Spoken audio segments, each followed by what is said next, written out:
The mist clung to the grounds of Ravensmere like something alive, something reluctant to release its hold on the earth.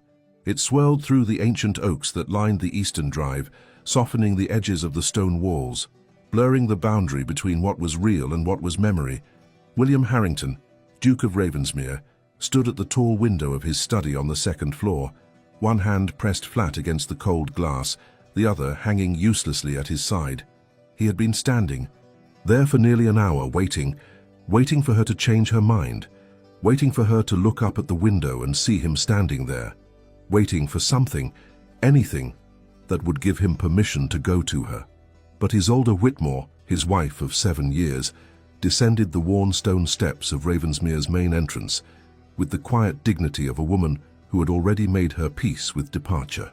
She wore a traveling dress of deep charcoal grey, practical and unadorned, the kind of dress that spoke of long journeys and uncertain destinations. Her hair was pinned simply beneath a modest hat. In her gloved hands, she carried a single leather case, brown, scuffed at the corners, clearly old. Everything she was taking with her fit into that one case. William felt something tighten in his chest at the sight of it. 7 years, 7 years of marriage, and everything she wanted to keep could fit into a case small enough to carry herself. The coachman, old Thomas, who had served the Harrington family for 43 years and had driven William's father and his father before him, stood beside the carriage with his head slightly bowed. He did not look at Isolde as she approached. He simply opened the door and held it, his weathered face carefully blank. But William saw the way Thomas's jaw tightened, the way his shoulders stiffened. Even Thomas knew, everyone knew. The household had known for weeks, perhaps longer. Perhaps they had known before William himself had been willing to admit it. Isolde paused at the door of the carriage. For just a moment, just one breath, perhaps two, she stood completely still, her hand resting lightly on the frame of the open door. William's heart lurched. Look up, please, look up. If she looked up, he would go to her. He would cross the room, descend the stairs, walk across the gravel drive still slick with morning dew, and he would ask her, no, he would beg her to stay. He would tell her everything, every truth he had hidden, every fear that had kept him silent, every reason he had built walls between them when all he had ever wanted was to keep her safe. He would say it all, if only she would look up. But she did not look up.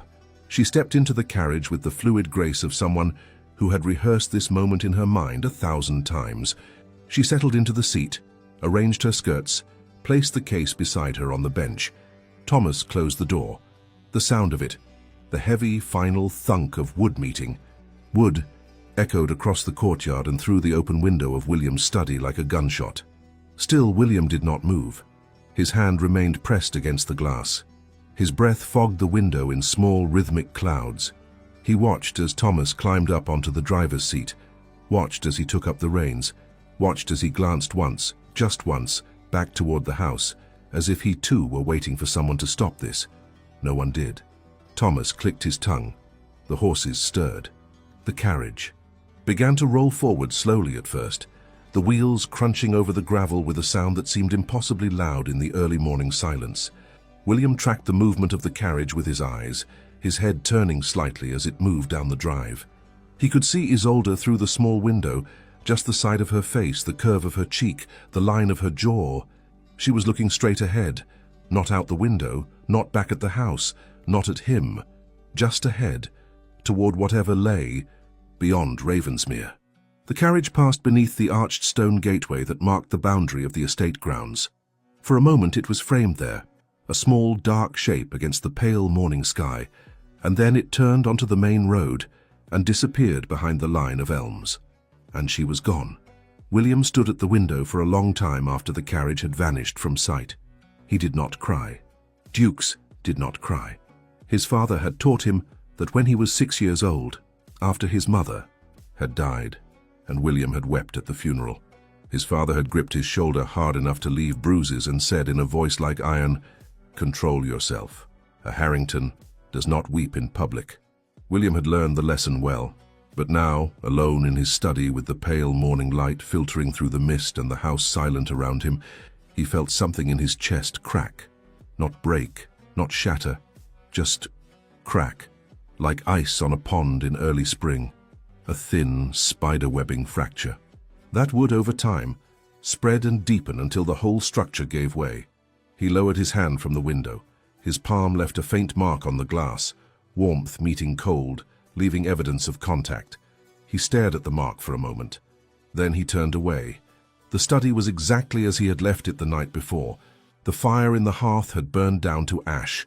His chair, a high-backed leather chair that had belonged to his father and his grandfather before him, sat angled toward the window as if waiting for him to return. On the small table beside the chair sat a glass of brandy, half finished, the amber liquid catching the weak morning light. He had sat there all night, watching the clock, listening to the house settle around him, wondering if he should go to her, wondering if it would make any difference he had not gone. And now it was too late. William crossed to the chair and sat down heavily. He picked up the glass of brandy. It was room temperature now, flat and slightly bitter, and held it without drinking. Isolde used to tell him he held things too tightly. "You'll break the glass, William," she had said once, years ago, when they had still spoken to each other about small things. "You hold everything, as if you're afraid it will disappear if you loosen your grip." He had laughed it off at the time, made some comment about being careful with valuable things, but she had not laughed. She had simply looked at him with those steady grey eyes, eyes that always seemed to see more than he wanted them to, and said quietly, "Some things disappear because you hold them too tightly, not because you don't hold them enough." He had not understood what she meant. Not then. Now, sitting in the silent study with the taste of stale brandy in his mouth and the echo of carriage wheels still ringing in his ears, he understood perfectly. Have you ever loved someone so fiercely that you became invisible to them? So determined to protect them that you forgot they needed to see? You too. The morning passed in a strange, dreamlike silence. Mrs. Hargrove, the housekeeper, a stern woman in her late 50s who had run Ravensmere with ruthless efficiency for the past 20 years, brought him breakfast at 8 o'clock. She entered without knocking, as she always did, and set the tray down on his desk with a soft clink of porcelain. She did not speak, did not ask if he needed anything, did not mention the Duchess's departure, but William saw the tightness around her mouth, the way her hands trembled slightly as she poured his tea, the way she avoided looking directly at him. She knew, of course she knew, Mrs. Hargrove knew everything that happened in this house. She had known, probably, that Isolde was planning to leave long before William had allowed himself to believe it. When she turned to go, William found himself speaking before he could stop himself. Did the Duchess say anything before she left?" Mrs. Hargrove paused in the doorway. For a moment she did not turn around. Then slowly she looked back at him over her shoulder. "She thanked the staff, Your Grace, for their years of service. She said we had been kind to her, and that she would remember Ravensmere fondly." William felt his throat tighten. "That's all." Mrs. Hargrove's expression softened just slightly. She said to tell you that she hoped you would be well. That she hoped you would be well. Not goodbye. Not I'll miss you. Not even I'm sorry. Just a polite, distant hope that he would be well.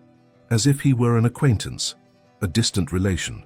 Someone she had once known but no longer had any real connection to.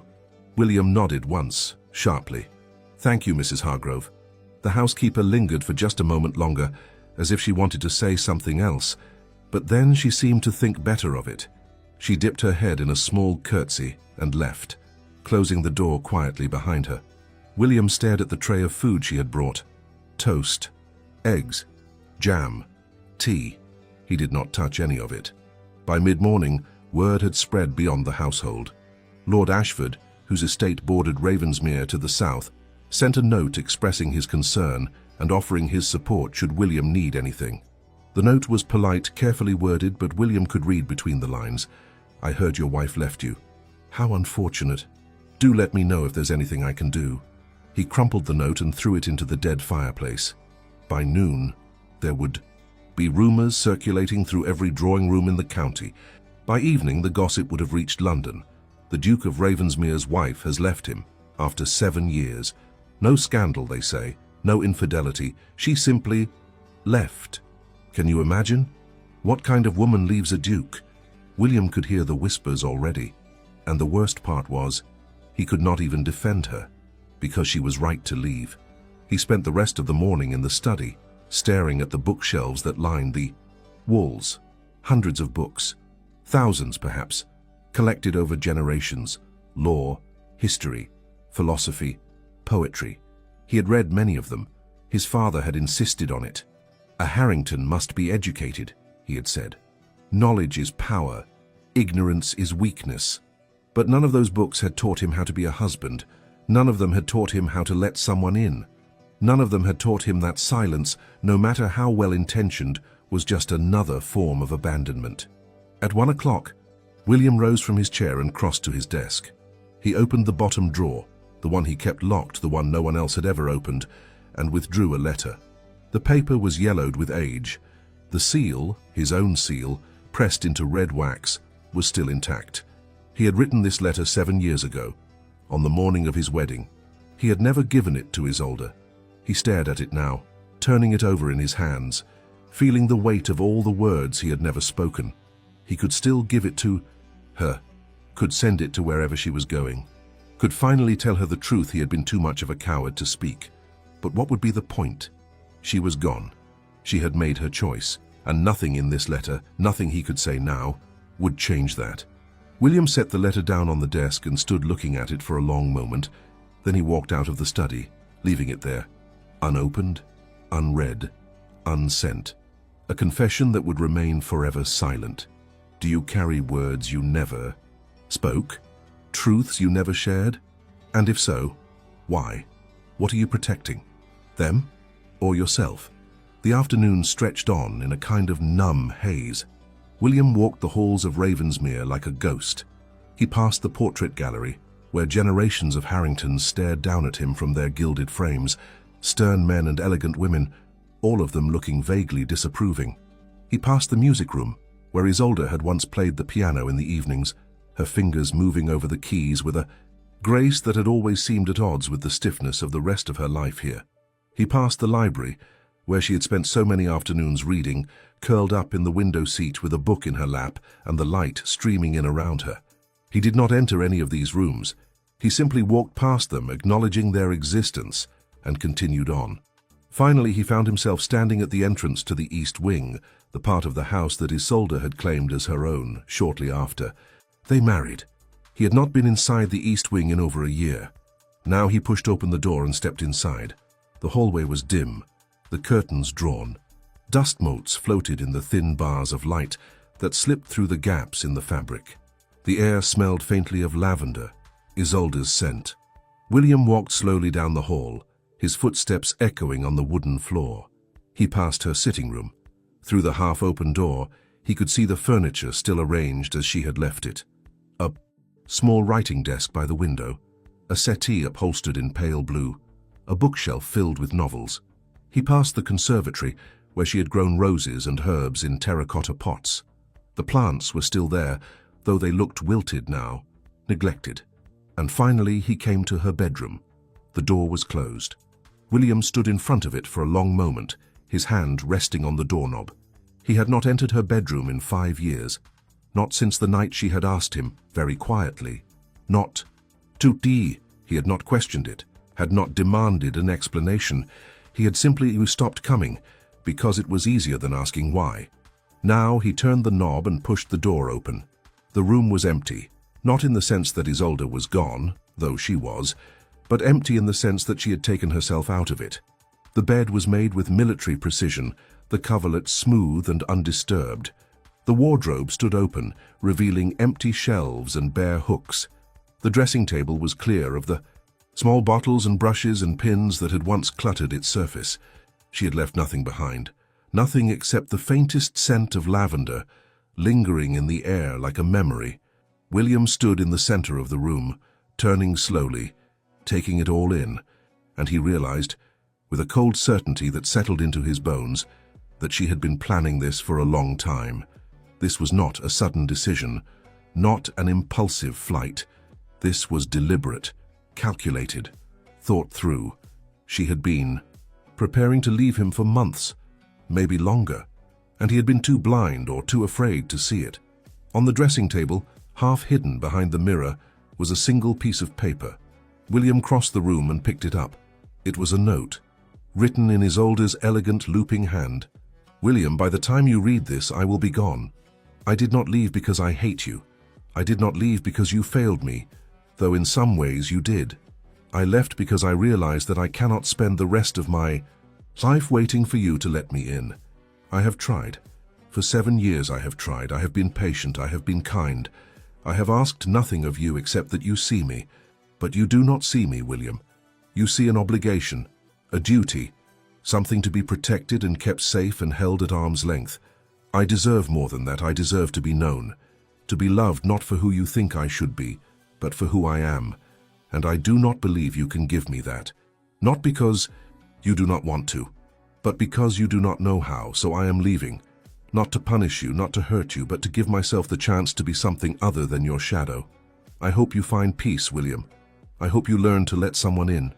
And I hope one day you will understand that protecting someone is not the same as loving them. Goodbye." Isolde William read the note 3 times. Then he folded it carefully and slipped it into his pocket. He stood in the empty room for a long time, staring at nothing. And then finally he allowed himself to feel it. The grief, the loss, the crushing weight of all the things he had never said and now would never have the chance to say. He sank down onto the edge of the bed where she had slept alone for 5 years, and buried his face in his hands. And for the first time since he was 6 years old, William Harrington, Duke of Ravensmere, wept. This story is a work of fiction, created for emotional reflection and storytelling. Any resemblance to real persons or events is purely coincidental. 7 years earlier, William Harrington had been 31 years old and widely considered one of the most eligible bachelors in England. He was wealthy, obscenely so. The Harrington estate stretched across 3 counties, with investments in railroads, textile mills, and shipping ventures that generated income so vast, William himself could not have accurately stated his worth if pressed. He was titled Duke of Ravensmere, a title that traced its lineage back to the Norman conquest, a name that opened doors and commanded respect in every corner of society. He was educated, Eton, then Cambridge, where he had studied law and philosophy and distinguished himself as a serious, disciplined student. And he was handsome in the severe way that aristocratic men often are, tall, broad-shouldered, with dark hair that he kept meticulously combed, and grey eyes that seemed to observe everything and reveal nothing.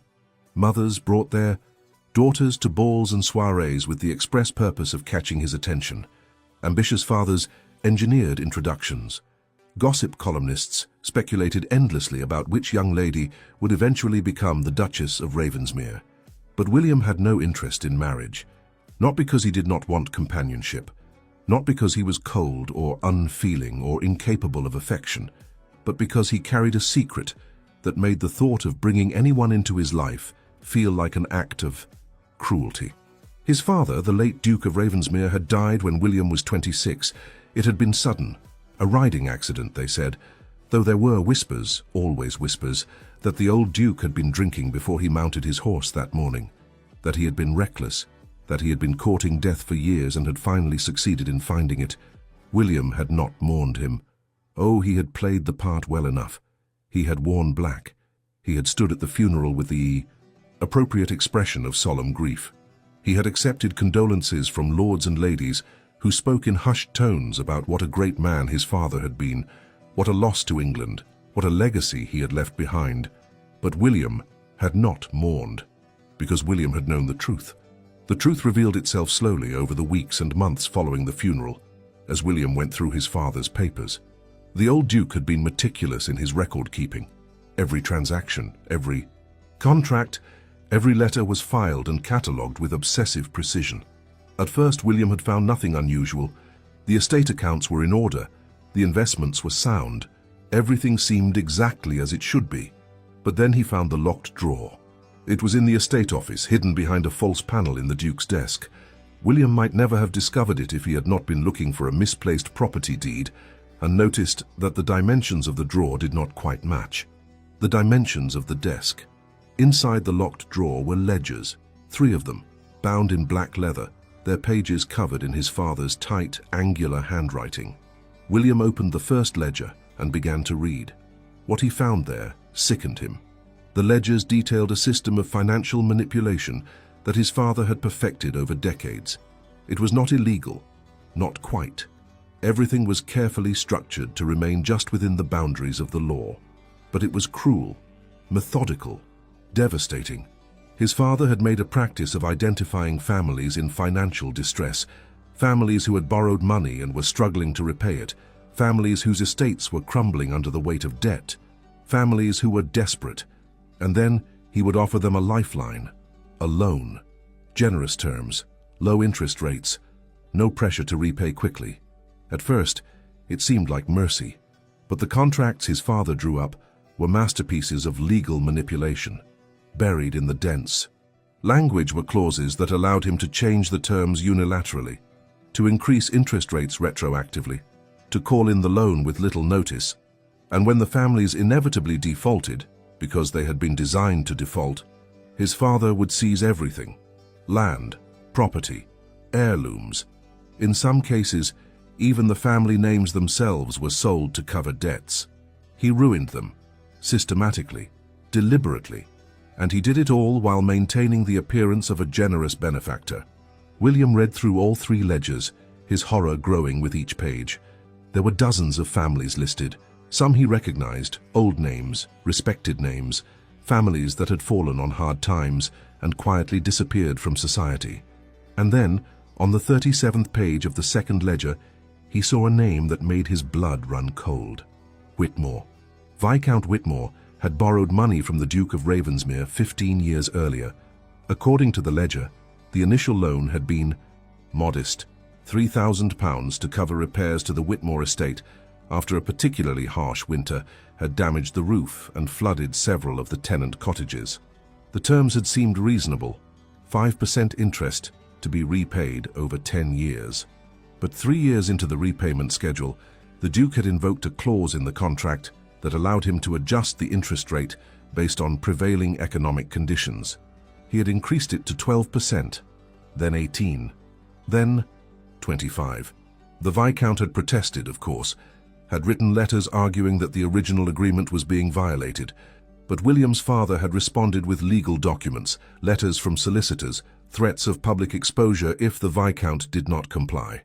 The Viscount had tried to repay the loan, had sold off portions of his land, had dismissed staff, had cut back on every possible expense, but the debt continued to grow, compounding faster than he could keep up with.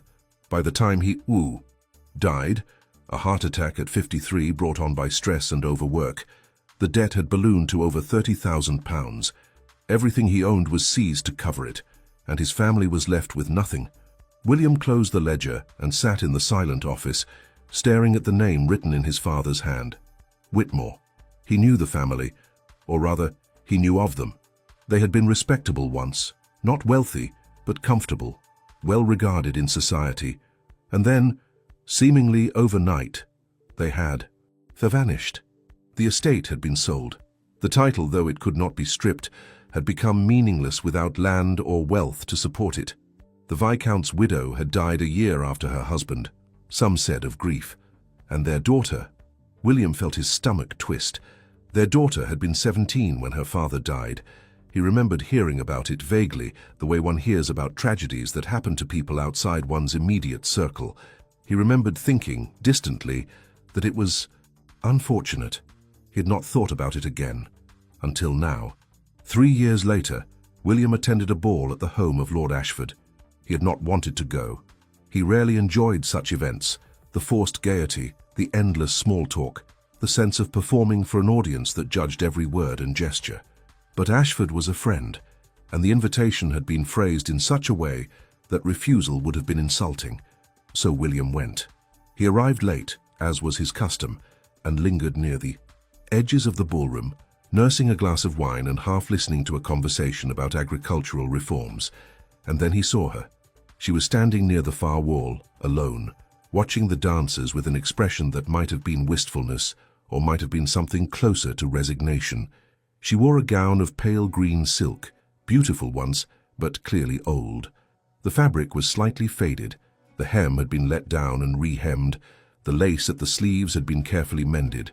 Her hair was dark, pinned up in a simple style that emphasized the graceful line of her neck. Her face was pale, with high cheekbones and a mouth that looked as though it did not smile often. She was, William realized with a jolt, the most striking woman in the room, and no one was looking at her. He made inquiries, discreet ones. He asked Ashford who she was. Ashford glanced in her direction and shrugged. Miss Isolde Whitmore, daughter of the late Viscount Whitmore. Poor thing. The family lost everything a few years ago. She's living with a distant cousin now, I believe. No dowry, no prospects. I'm surprised she still attends these events, frankly. It must be humiliating. William felt as though he had been struck. Whitmore, the daughter of the man his father had destroyed. He did not approach her that night. He simply watched her from across the room, noting the way she held herself, straight-backed, dignified, refusing to shrink or apologize for her presence, even though it was clear that society had already dismissed her. When the ball ended, he saw her leave alone, her head high, her expression carefully neutral, and William made a decision. 2 weeks later, he called on her. It was highly irregular. A duke did not call on the impoverished daughter of a disgraced viscount without some very clear purpose. But William did it anyway.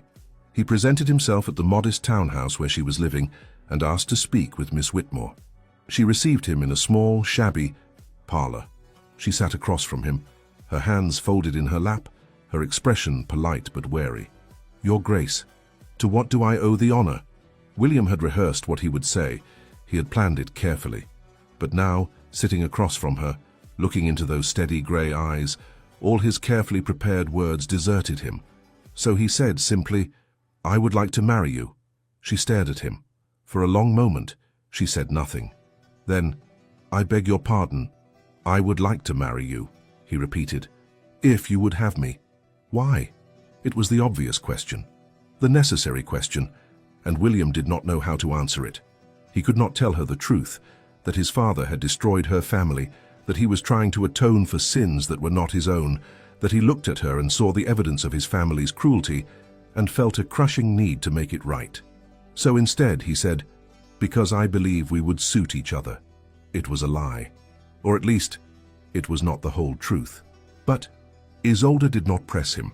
She simply studied him for a long moment, her expression unreadable, and then she said quietly, I accept. They were married 6 weeks later. It was a small ceremony, held at Ravensmere, attended by only the necessary witnesses and a handful of William's closest acquaintances. Isolde wore a gown of ivory silk that William had commissioned for her. She looked beautiful. She looked like a duchess. But when she spoke her vows, her voice was steady and emotionless.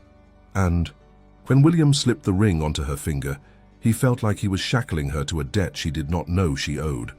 On their wedding night, William gave her the east wing of the house and told her she could arrange it however she liked. He did not go to her room. He told himself it was out of respect, that he wanted to give her time, that he did not want to force himself on a woman who had married him out of necessity rather than desire. But the truth was simpler and more cowardly. He was afraid that if he got too close, she would see the guilt written all over him. Afraid that if he touched her, she would feel the weight of everything he was carrying and would recoil from him. So he stayed away. And Isolde, for her part, did not ask him to come closer. In the first year of their marriage, she tried. She would join him for breakfast, ask him about his plans for the day, express interest in the management of the estate. He would answer politely. Distantly, she planted a garden in the east wing, roses, lavender, herbs. She spent hours there, her hands in the soil, coaxing beauty out of the earth. William never visited it. She learned to play the piano. She would practice in the evenings, the music drifting through the halls of Ravensmere like something fragile and half-formed. William would listen from the hallway, but he never entered the music room. She wrote letters to friends, read books, embroidered cushions, organized the household with quiet efficiency. And slowly, without either of them quite realizing it, they stopped trying to be a married couple and became simply two people who lived in the same house. Have you ever built a life with someone while remaining completely alone? 2 years into the marriage, during a brutal winter, William fell ill. It was not serious. A fever, a cough, nothing that threatened his life, but it was enough to confine him to bed for a week. Isolde took care of him. She brought him tea and broth. She adjusted his pillows. She read to him in the evenings, novels, poetry, whatever he requested. She was gentle, patient, attentive, and William, lying in bed with a fever making him slightly delirious, found himself watching her and thinking, I could love her. If I let myself, I could love her. But he did not let himself, because loving her would mean letting her in, and letting her in would mean telling her the truth, and he could not do that. One evening, as she sat beside his bed reading, she paused and looked up at him. William? Yes? Why did you marry me? He had known this question was coming, had dreaded it. He could have told her the truth, could have explained about his father, about the ledgers, about the guilt that had driven him to seek her out. But instead he said, because you deserved better than what life had given you. It was not a lie, but it was not the truth either. Isolde studied him for a long moment. Then she smiled, but it was a sad smile, a smile that did not reach. Her eyes. That is a reason to help someone, William, not a reason to marry them. She closed the book and left the room, and William knew in that moment that he had failed some test he had not realized he was taking. In the years that followed, Isolde grew quieter, not in a way that suggested sadness exactly, but in a way that suggested withdrawal.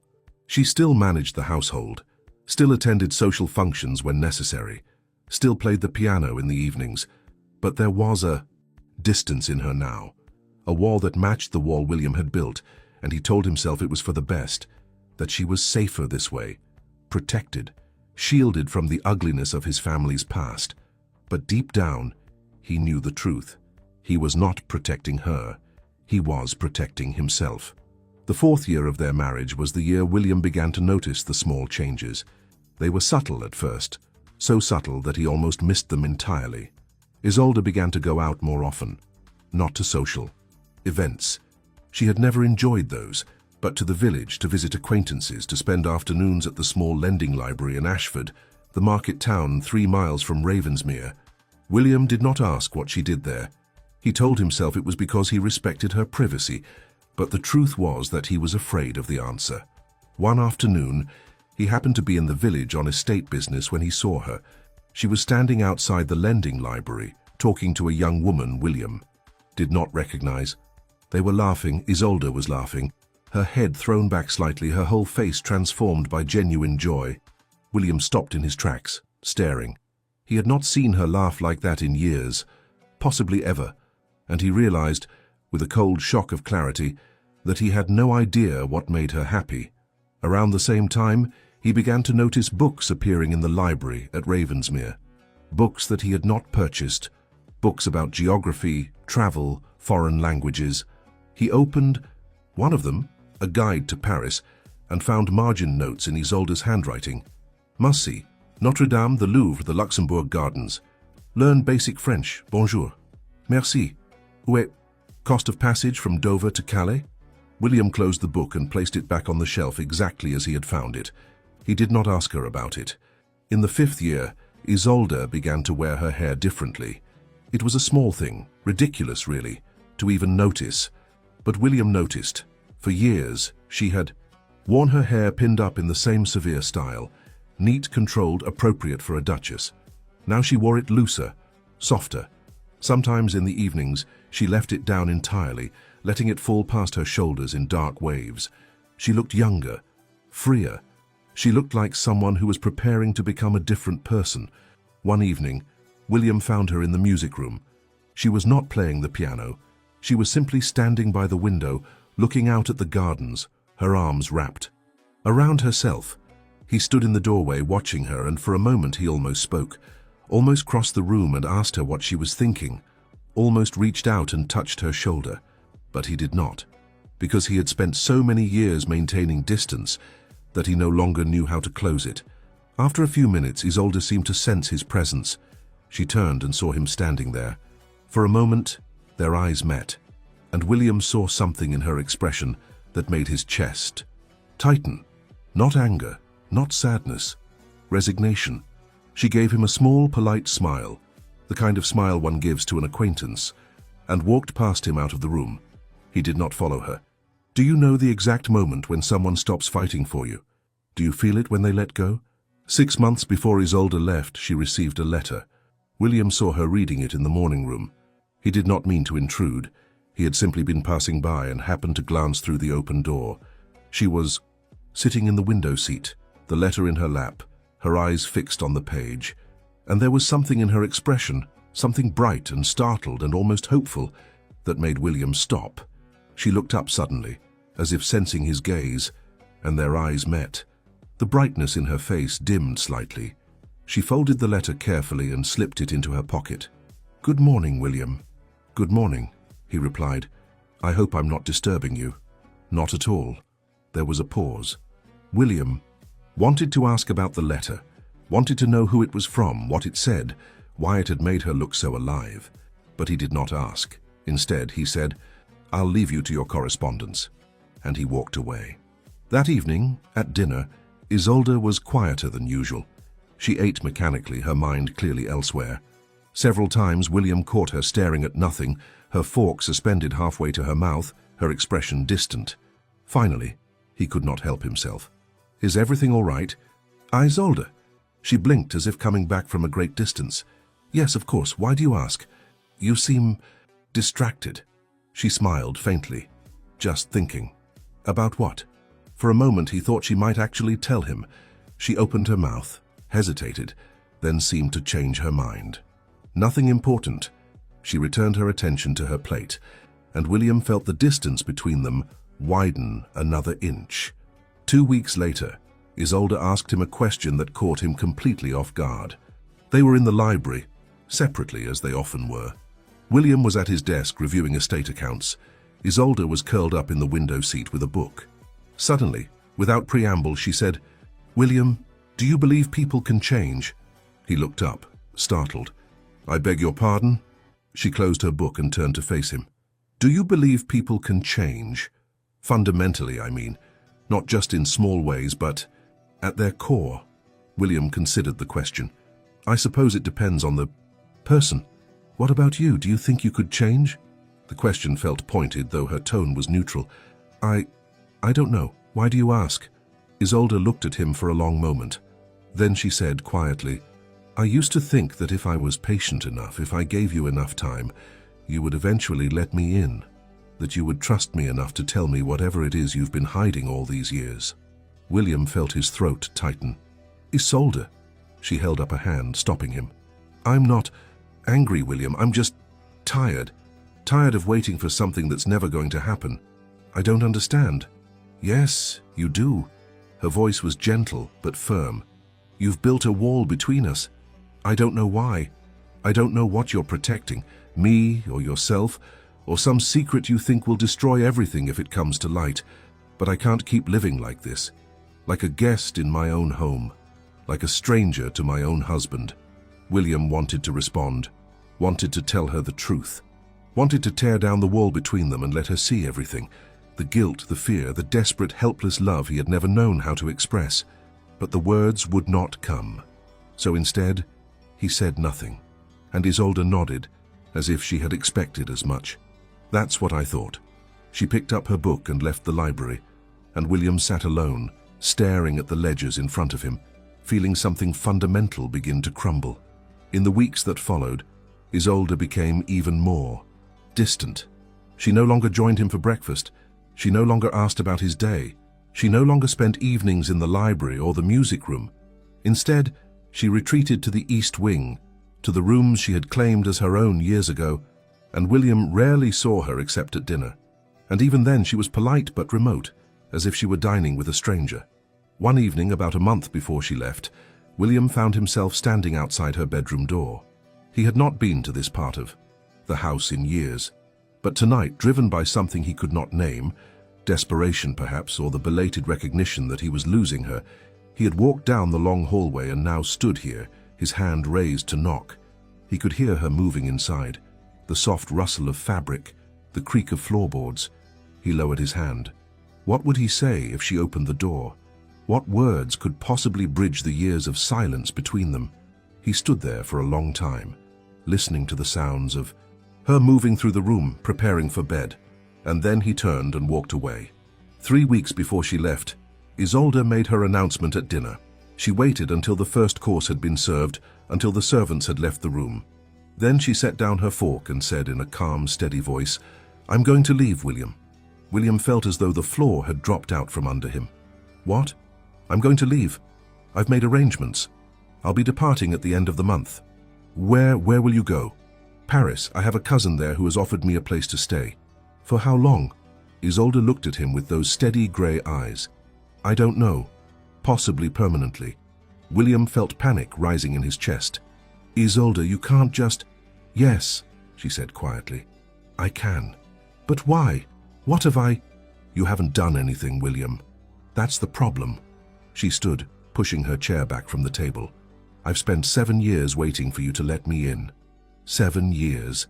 Trying to understand you. 7 years being patient and kind and accommodating. And I'm done. Isolde, please, I deserve more than this." Her voice was still calm, but there was steel in it now.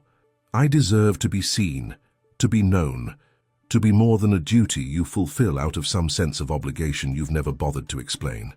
William opened his mouth, but no words came out. Isolde smiled sadly. "I don't hate you, William. I don't even blame you, really. But I can't keep living like this. And I won't."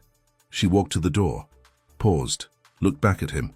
"I hope you find whatever it is you're looking for. I hope you find peace, but I can't wait for you anymore." And then she was gone. William spent the next 3 weeks in a state of paralyzed desperation. He told himself over and over that he should go to her, should sit her down and explain everything, should tell her about his father, about the ledgers, about the guilt that had driven every decision he had made since the day he married her. But every time he tried, every time he found himself standing outside her door or sitting across from her at dinner with the words on the tip of his tongue, something stopped him. Fear. Not fear of her reaction exactly, though that was part of it, but fear of something deeper. Fear that if he told her the truth, if he admitted that he had married her not out of love but out of guilt, she would look at him with pity, or worse, with understanding. And he could not bear either. Because pity would mean she saw him as weak, and understanding would mean she forgave him, and he did not deserve forgiveness. So instead of speaking, he watched. He watched as she quietly made her preparations, as she packed her belongings into a single leather case, as she said her goodbyes to the household staff with a grace and dignity that made his chest ache. He watched as she spent her final days at Ravensmere walking the grounds, as if committing them to memory. The rose garden she had planted, the lake beyond the fields, the ancient oaks that lined the drive. He watched and he said nothing. 2 days before her departure, William finally made a decision. He would tell her. He would give her the truth she deserved. He would explain about his father's crimes, about the debt, about the guilt that had shaped every moment of their marriage, and then he would let her choose. Not whether to stay, he had no right to ask that of her now, but whether to leave with the knowledge that he had tried belatedly, to be honest. He wrote the confession carefully. It took him hours. He started and stopped a dozen times, crumpling page after page and throwing them into the fire. Finally, in the early hours of the morning, he finished. The letter was 12 pages long. It detailed everything. His father's ledgers, the manipulation, the destruction of the Whitmore family, the guilt that had driven him to seek Isolde out, the cowardice that had kept him silent for 7 years. He sealed it and wrote her name on the front in careful script. And then he placed it in the drawer of his desk and locked it away, because he realized, as he sat there in the silent study with the first light of dawn creeping through the windows, that telling her the truth now would only ease his guilt. It would not change anything for her. She had already made her decision. She was leaving not because she did not know why he had married her, but because she had realized that he would never truly let her. Tursin and giving her the truth now, 7 years too late, would only burden her with knowledge she had not asked for. It would be selfish, self-serving, another way of making her carry his weight. So he left the letter where it was, and he made a different choice. He would let her go, cleanly, without guilt, without the weight of his confession. He would give her the freedom she deserved, even if it meant living the rest of his life with the truth unspoken. Is it possible to love someone so much that you choose to disappear from their life entirely? The night before she left, William found Isolde in the rose garden. It was late, past midnight. The moon was full, casting silver light across the grounds. The air smelled of roses and damp earth. She was standing beside the trellis where she had trained climbing roses to grow, her hand resting lightly on the wood, her face tilted up toward the sky. William approached slowly, his footsteps crunching softly on the gravel path. She did not turn, but she spoke. "I knew you would come." William stopped a few feet away from her. "Did you?" "Eventually. I thought you might wait until I was gone, but I'm glad you didn't." For a moment, neither of them spoke. Then William said quietly, "Don't go." Isolde turned to face him. There was no surprise in her expression, only a deep, quiet sadness. "You don't mean that." "I do." "No, William. You mean, don't make me feel guilty for your choices." But that's not the same thing. The words hit him like a physical blow. "That's not fair, isn't it?" Her voice was gentle, but there was an edge to it. "You've had 7 years to ask me to stay. 7 years to let me in.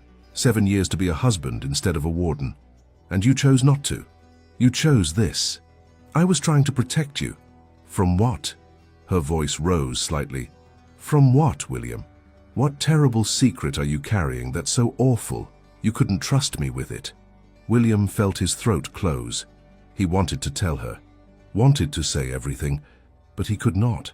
Because if he told her now, in this moment, it would feel like manipulation, like an attempt to make her stay out of pity or obligation. So instead he said, "I can't." Isolde stared at him for a long moment. Then she laughed, a short, bitter sound. "Of course you can't." She took a step toward him, close enough that he could see the tears gathering in her eyes. "I loved you, William. Or at least I tried to. I tried so hard to find a way into your heart. But you've built walls so high and so thick that I don't think even you know how to get past them anymore." She reached up and touched his face, the first time she had touched him in months. Her hand was warm against his skin. "I'm not leaving because I hate you. I'm leaving because I've finally realized that staying will destroy me, and I deserve better than that." She let her hand fall. "Goodbye, William." And then she walked away, leaving him alone in the garden she had created. William did not sleep that night. He sat in the study, staring at the locked drawer that held his confession, and thought about all the choices he had made. He could still give her the letter, could slip it under her door before she left, could at least give her the truth even if it changed nothing. But he did not, because he realized that the kindest thing he could do for Isolde was to let her leave without burdening her with his guilt. She deserved a clean break, a fresh start, a life unburdened by the sins of the Harrington family. And if that meant he had to carry the truth alone for the rest of his life, then so be it. In the hour before dawn, William returned to the window where he would watch her leave. He stood there, his hand pressed against the glass, and waited. When the mist began to clear and the first light touched the grounds, he saw her. She descended the steps, entered the carriage, left, and William realized, as the carriage disappeared into the trees, that he had just made the most selfless and the most cowardly choice of his life. He had let her go, not because he did not love her, but because he loved her too much to trap her with the truth. The days after Isolde's departure were the longest of William's life. Ravensmere felt different, not just empty, though it was that, but hollowed out, as if something essential had been removed, and what remained was just a shell. William continued his routines. He met with estate managers, reviewed accounts, attended to correspondence. He dined alone in the great hall, served by silent staff who moved like ghosts through the house. But at night, when the house was dark and still, he found himself walking the halls. He would pass the music room and pause, listening for piano notes that would never come again. He would stand outside the door of the east wing and stare at it, remembering all the times he had stood in this exact spot and chosen not to knock.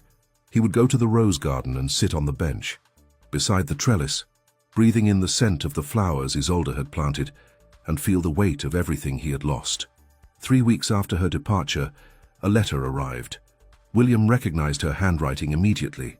His hands trembled as he broke the seal. "William, I write not to ask you to follow me, nor to reconsider my decision. I write simply because I believe you deserve to know that I arrived safely and that I am well. I am staying with my cousin Marie in the Marais district of Paris. She barely knows me. We met only once, years ago, but she has offered me a place to stay and a chance to begin again. She runs a small bookshop, and I am helping her there. It is humble work, but it is mine, and that means more to me than I can express. Paris is extraordinary, overwhelming at times, but also liberating. No one here knows who I am or where I came from. I am simply Isolde, not a duchess, not an obligation, just myself. I do not regret leaving, William, but I also do not regret the years we spent together. They were difficult, yes, but they taught me something important, that I am stronger than I believed, and that I deserve to be more than someone's shadow. I hope you are well. I hope you find peace. Isolde." William read the letter 3 times. Then he folded it carefully and placed it in the drawer beside the confession he had never sent. He did not reply, not because he did not want to, but because he did not know what to say. "I'm sorry" seemed inadequate. I miss you" seemed selfish. "I love you" seemed meaningless when he had failed so completely to show it. So he said nothing. But something shifted in him after that letter. For the first time in his life, William began to examine the walls he had built, not to defend them, but to understand them. He returned to the locked drawer in his father's study. He took out the ledgers and, for the first time, he did more than just read them. He began to act on them. He identified the families his father had destroyed. He tracked down what remained of them, widows, children, distant relatives, and he began to make restitution. He returned properties that had been seized. He forgave debts. He made anonymous donations to cover expenses, to fund educations, to give people the chance to rebuild what his father had taken from them. It was not enough. It could never be enough, but it was something. As the months passed, word began to spread through society. The Duke of Ravensmere was behaving strangely. He was forgiving debts, returning properties, acting with a generosity that seemed completely out of character for a man of his family's reputation. Some praised him, others were suspicious. A few suggested he was going mad with grief over his wife's departure. William did not care what they said. He was not doing it for praise, he was not even doing it for redemption. He was doing it because it was right, because he had the power to undo at least some of the harm his father had done, and because, for the first time in his life, he understood that carrying guilt in silence was not noble. It was just another form of cowardice. 6 months after Isolde left, William received another letter. This one was longer, more personal. She wrote about her life in Paris, about the bookshop, about the friends she was making, about the city itself, the markets, the cafes, the way the light looked on the Seine in the morning. She wrote about learning French, about discovering that she loved to cook, about the small apartment she had rented for herself above the bookshop. And then, near the end of the letter, she wrote something that made William's chest tighten. "I am learning to be happy, William, truly happy, not content, not resigned, but genuinely, wholly happy. It is a strange feeling. I did not know I was capable of it." William read that sentence over and over, and he realized with a mixture of pain and relief that letting her go had been the right choice, not because it eased his guilt, but because she was happy, she was free, and perhaps that was the only gift he had ever truly given her. 1 year after her departure, William made a decision. He would go to Paris, not to ask her to come back, not to confess, not even to see her necessarily, but simply to know that she was real, that the happiness she described in her letters was genuine. He told no one where he was going. He simply left Ravensmere in the care of his estate manager and took the train to Dover, then the ferry, to Calais, then another train to Paris. The bookshop was exactly as Isolde had described it, small, charming, tucked away on a narrow street in the Marais, with faded paint and a hand-lettered sign that read, "Livres et curiosités." William stood across the street watching through the window, and there she was, Isolde behind the counter, talking to a customer. She was smiling, genuinely smiling, her whole face bright with animation. She gestured as she spoke, recommending a book, laughing at something the customer said. She looked different. Her hair was longer, looser. She wore a simple dress of deep blue cotton with an apron tied over it. There was color in her cheeks, light in her eyes. She looked alive in a way she had never looked at Ravensmere. William watched her for a long time, and then, without entering the shop, without making his presence known, he turned and walked away. Because he realized, standing there on that Paris street, that this was what love actually looked like. Not possession, not protection, not guilt disguised as devotion, but letting someone go so completely that they could become who they were always meant to be. Sometimes the greatest act of love is to witness someone's happiness from a distance and be glad for them, even when it breaks your heart. William returned to Ravensmere. He continued his work, continued making restitution, continued slowly and painfully, learning how to live with what he had done and what he had failed to. And he continued to receive Isolde's letters. She never mentioned seeing him in Paris. If she had noticed him watching from across the street, she never said. But her letters became warmer, more open, less guarded. She wrote about her writing. She had begun working on a novel, about her life, about the person she was becoming. And William read each letter carefully, folding them and keeping them in a drawer beside the confession he would never send. 2 years after her departure, Isolde sent a letter that changed everything. William, I am writing to tell you something I think you should know. I have met someone. His name is Jean-Luc Moreau. He is a teacher at a school for working-class children in the Marais. He is kind, patient, curious about the world. He asks me about my thoughts, my dreams, my past, and I tell him, because I have learned that being truly seen by someone is worth more than any amount of protection. I do not tell you this to hurt you. I tell you because I believe. You would want to know, because I believe. I hope that you would be glad for me. I am happy, William, truly, genuinely happy, and I wanted you to know that. I also wanted to thank you. I know that sounds strange, but leaving Ravensmere, leaving you, was the hardest thing I have ever done, and yet it was also the thing that saved me. So thank you for giving me a place to heal after my father died, for giving me security when I had nothing, and, perhaps most importantly, for letting me go when I needed to. I hope you have found peace, William. I hope you have learned to forgive yourself for whatever it is you've been carrying all these years. You deserve happiness too. Isolde. William read the letter in his study, alone, with rain pattering against the windows. And when he finished, he did something he had not done in years. He cried, not from grief, not from regret, but from a strange, complicated mixture of pain and relief and something that might have been joy. She was happy. She was loved. She had found what he had never been able to give her, and he was genuinely, truly glad. He took out a pen and paper and wrote back, Isolde, I am glad for you. More than you can possibly know. You were right about everything. I spent our entire marriage trying to protect you from something you did not even know existed. I told myself it was love, but it was fear. Fear that if you knew the truth, you would hate me, or worse, that you would pity me. I do not expect forgiveness. I do not deserve it. But I want you to know that letting you go was the most difficult and the most important thing I have ever done. You deserve to be loved, without conditions. To be chosen not out of guilt or obligation, but out of genuine affection. And I am glad you have found that.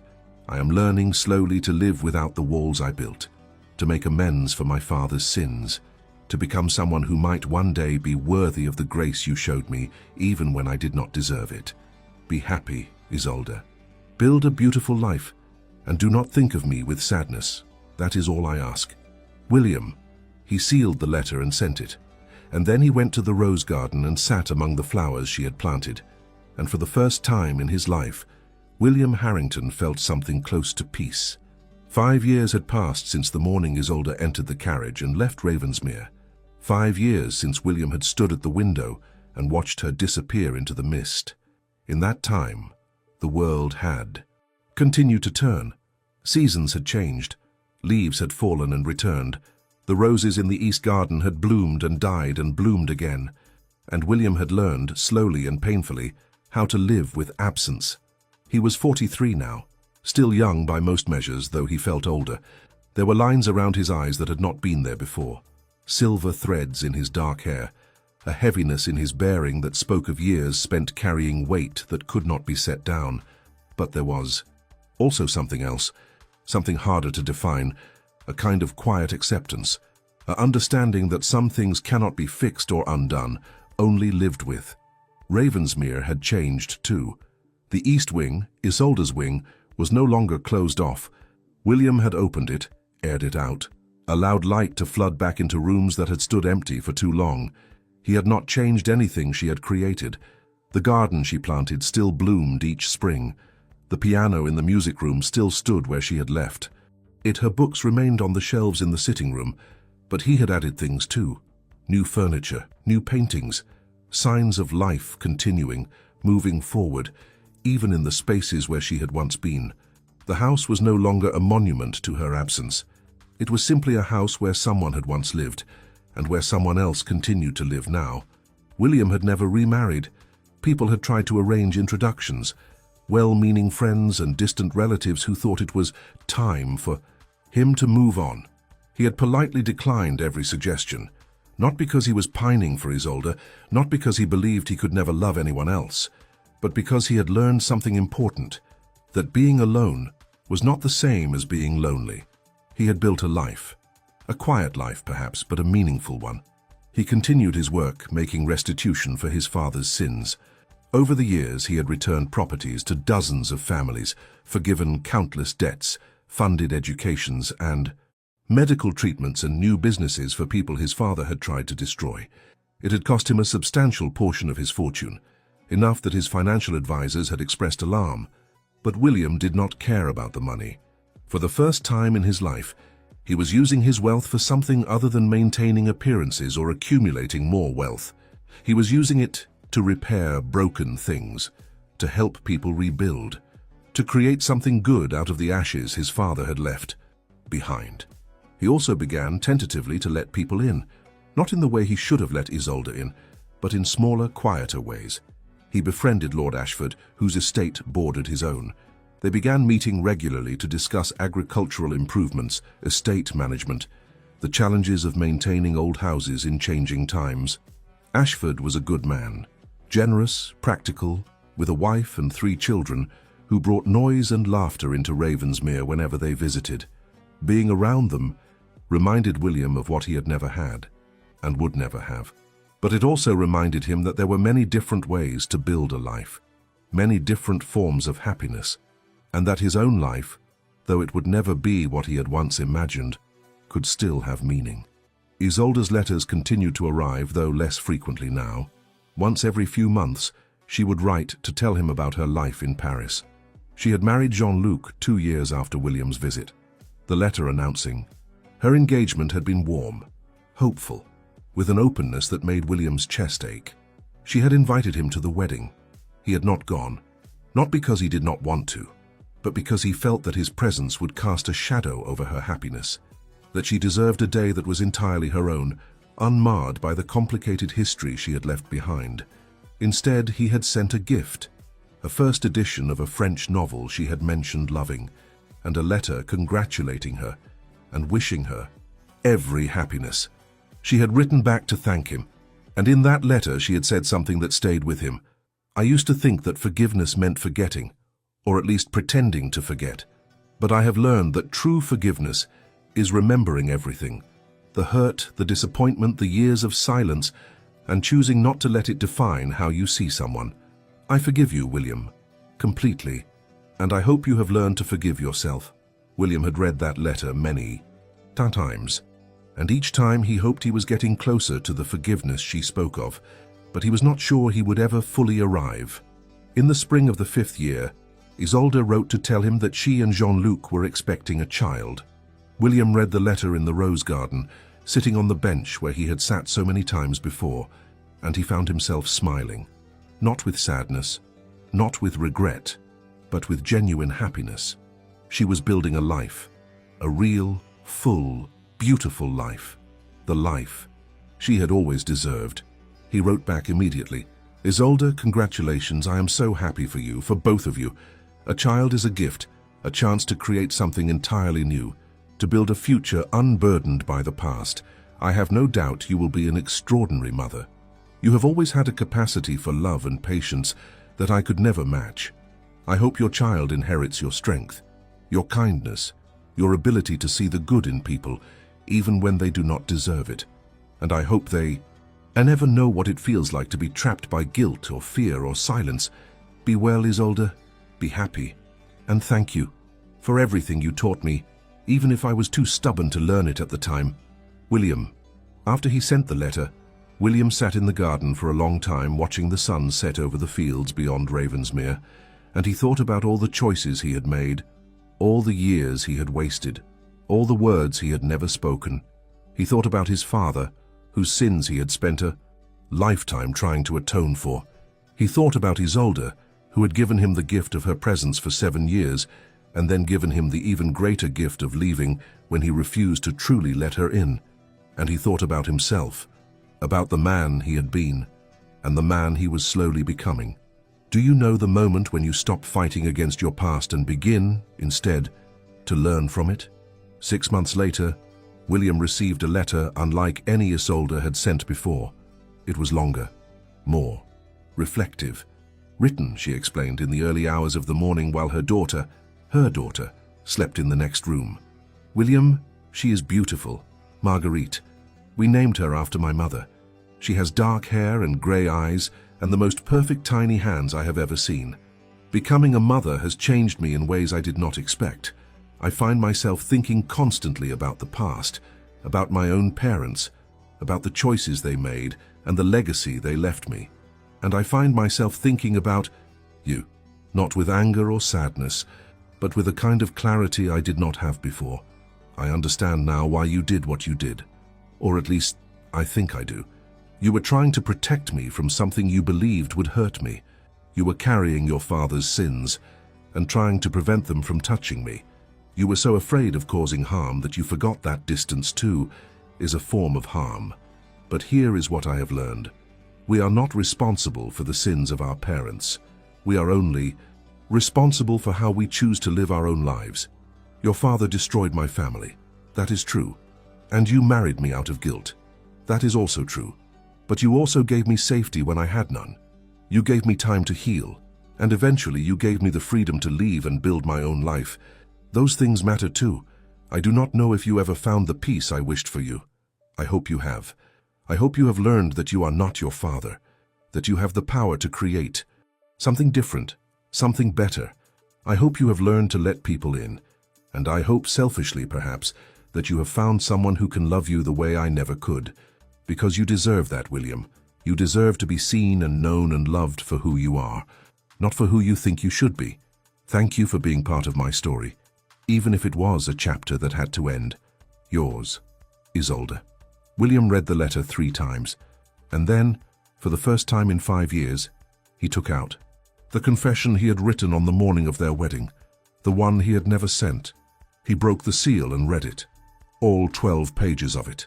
Every word of guilt and fear and desperate, inadequate love. And when he finished, he did something he had never imagined he would do. He wrote a response. Not to send to Isolde, but simply to write, to acknowledge, to put into words what he had finally come to understand. Isolde, you were right about everything. I married you out of guilt. I kept you, at a distance out of fear. I let you go because I was too much of a coward to ask you to stay. But you were also wrong about one thing. You said I never loved you the way you deserved. And that is true. But I did love you. In my broken, inadequate way, I loved you. I loved you enough to want you to be safe, even if it meant keeping you at a distance. I loved you enough to let you go when you needed to leave. I loved you enough to be glad when you found happiness, even though it was not with me. I know that is not enough. I know that love without action, love without trust, love without vulnerability is not really love at all, but it was all I knew how to give. And I am grateful that it was not enough for you, because you deserved more and you found it. I will not send this letter, because it is not for you. It is for me, a way of acknowledging what I could not say when you were here. But I want you to know, even if you never read these words, that loving you changed me, that letting you go taught me what love actually means, and that I will spend the rest of my life being grateful that I knew you, even if I failed you. Be happy, Isolde. Build a beautiful life with Jean-Luc and Marguerite, and do not think of me with sadness. I am learning finally to live without walls, and that is your gift to me. William. He folded the letter and placed it in the drawer beside all the others, the confession he had never sent, the letters from Isolde he had saved, the responses he had written but never mailed, a record of everything he had never said. And then he went to the rose garden. He knelt beside the trellis where Isolde had trained the climbing roses to grow, and he planted something new, not a rose, but a small tree, an apple tree, with pale pink blossoms that would bloom each spring, for her, for himself, for the future he was learning to build. William Harrington, Duke of Ravensmere, lived another 18 years. He never remarried, but he was not lonely. He continued his work, continued making restitution, continued opening Ravensmere to people who needed it, distant relatives, families in need, scholars who wanted to study the estate's extensive library. The house that had once been silent and cold became a place of quiet activity, not bustling exactly, but alive. Isolde's letters continued to arrive, less frequently as the years passed. She wrote about Marguerite growing up, about Jean-Luc's work, about her own writing. She had published 2 novels, both of which William bought and read and kept on his desk. She wrote about Paris, about growing older, about the strange, bittersweet experience of looking back on one's life and understanding finally why things happened the way they did. And William wrote back, not with confessions or apologies, but with news of his own life, with congratulations on her successes, with questions about her work and her family. They became, over time, something they had never been when they were married. Friends, not close friends, not the kind who saw each other regularly or knew each other's daily rhythms, but friends who respected each other, who wished each other well, who had shared something important and had learned from it, even if it had ended. When William died, peacefully in his sleep at the age of 61, there was a letter on his desk, a letter from Isolde, written 2 weeks earlier. William, Marguerite asked me about you. Today. She is 15 now, curious about everything, full of questions I do not always know how to answer. She asked if you were my first love, if you broke my heart, if I have forgiven you. I told her the truth, that you were my first husband, but not my first love, that you did hurt me, but not in the way she imagined, that there was nothing to forgive because I had learned that some relationships are not meant to last forever, but that does not make them meaningless. I told her that you taught me what it means to choose myself, to insist on being seen, to know my own worth, and I told her that I will always be grateful for that. I hope you are well, William. I hope you have found the peace you were searching for, and I hope you know that, despite everything, I am glad our lives crossed. Yours, Isolde. William was buried in the rose garden at Ravensmere, beneath the apple tree he had planted years before. The tree was in full bloom the day of his funeral, pale pink blossoms, drifting down like snow, covering the ground in a soft, fragrant carpet. And among the mourners who came to pay their respects, estate workers, neighbors, distant relatives, there was one unexpected guest, Isolde. She came alone. Her hair was silver now, her face lined with age, but her eyes were the same steady gray, clear and calm. She stood at the edge of the gathering, not intruding, simply present, and when the service ended and the others had left, she walked to the grave and stood looking, down at it for a long time. Then she reached into her bag and took out a single red rose. She placed it on the fresh earth and said quietly, "Thank you, William, for letting me go, for teaching me that freedom is a form of love." She touched the headstone once gently, and then she turned and walked away, her footsteps light on the gravel path, the afternoon sun casting long shadows across the grounds of Ravensmere. Love is not possession. It is not protection. It is not holding someone so tightly that they cannot breathe. Love is seeing someone clearly, trusting them with the truth, and when necessary, having the courage to let them go, not because you do not care, but because you care too much to keep them trapped.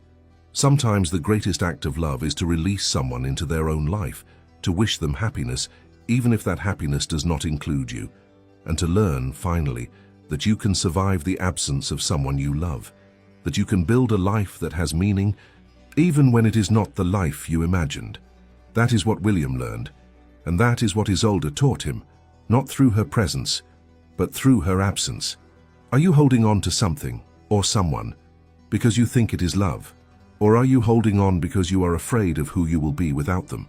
And if you let go, what might you discover about yourself? What might they discover about themselves? Sometimes the answer to those questions is worth the pain of letting go.